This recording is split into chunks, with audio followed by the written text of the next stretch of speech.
put a real, that's going to bend the rib cage more and allow the front quarters to come on. So if we're just yielding the back end, we're going to break it down into pieces so that you can move the part of the horse that you want to move, rather than just her going wherever. Okay? So in order to break that down, there has to be a difference in your leg and your hands, and there's three things that you're gonna use to tell her what you want. Okay?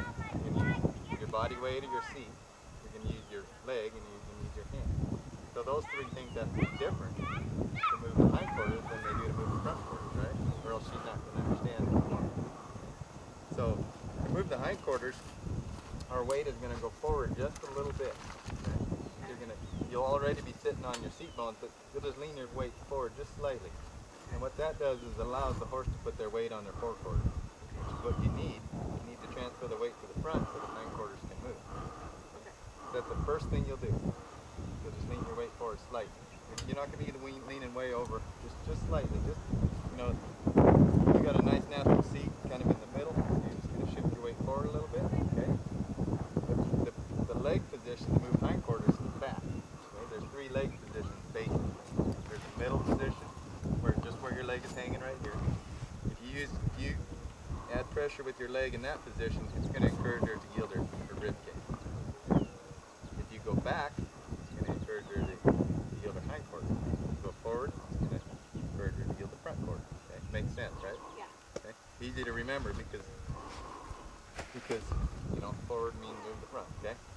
So, and then when you want to move the hindquarters, your hand is gonna make more of a straight line, kind of to your eye here. Kind of. You don't want it way over here. You definitely don't want to go across the mane.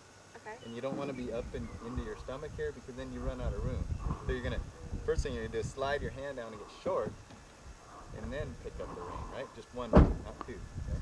So we're going to add all those three things together and see if we can get her to move her hindquarters. Okay? So you lean forward a little bit. Your leg's going to go back. Okay? And you're going to slide your hand down. You've got to slide down. Pick up. Your hand came way low. You want to pick the hand up a little. Up. More up. Up more. So you got to get your leg just a little bit. There. You got to yield on the hindquarters, right? Okay? So she understands it. Good. So go ahead and go through that process again. Get her to yield those hindquarters. Good. That's a nice yield there. Okay. Now if you want her to stop, what you got to do is you got to take your leg off. See? Because your leg is what's telling the feet to move. Your hand is only telling her the direction to move. Okay. So when you've got enough steps and if they yield over on the first step, that's good enough for me, for now, for teaching. But someday I might need to keep yielding that horse in the turn. Like if I rope something and it runs around this way, I got to keep yielding my horse's hip around so it's facing the critter. Okay? And I might make several circles with just my leg. Okay. But for her, what we're going to do is you're going to release your leg as soon as she steps over. So you're going to hold your hand until her feet stop, and she's soft. Okay? It's hard to remember. This is a really simple maneuver, but complicated to get. Okay? Because what we're going to start teaching is how to operate your leg and your hand independent of each other. Okay? Most of us can't do that. We can't release pressure with our leg and hold pressure with our hand. We got to do both. So this is the pat your head, rub your belly thing right here. Okay? So go ahead. Think about that. You're going to slide down. You're going to tip her nose. Your leg's going to go back. Okay, now take your leg off and hold your hand. Okay? Now she stops. Now soften your hand and then release your hand. That's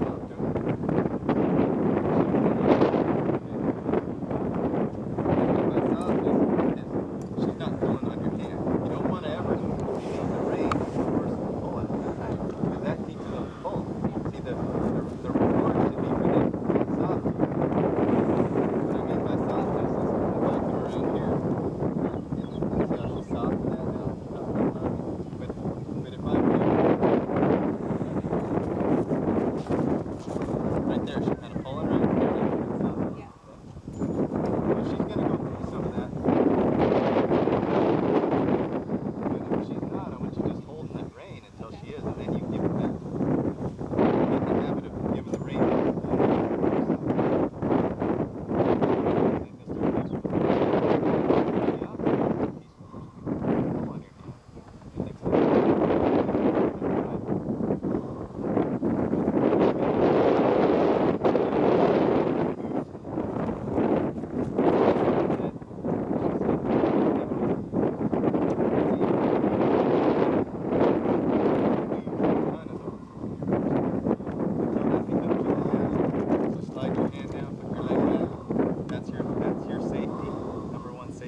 cross those hind legs like that, you can shut them down.